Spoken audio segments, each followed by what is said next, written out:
All right, so I get a lot of questions on if Old Soren can handle driving up hills and if it loses power or anything like that. So I found the steepest hill in South Bay. It's actually a lot bigger than it looks from this video, but I got my GoPro on the helmet and you guys will see how it handles hills.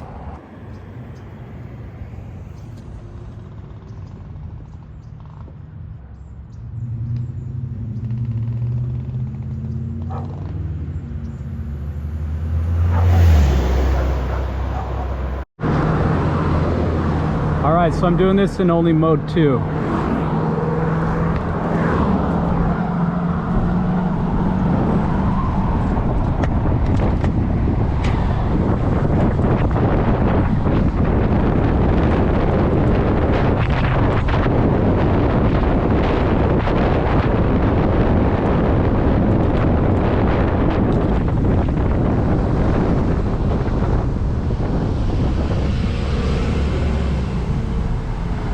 Super easy.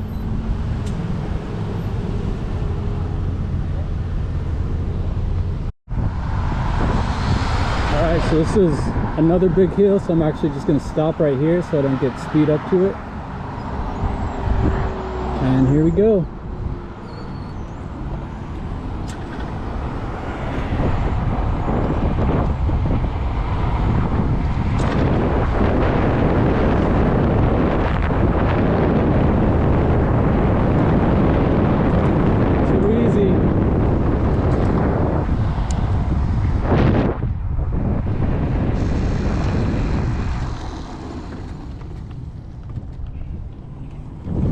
Just to show you guys the hill that I just climbed from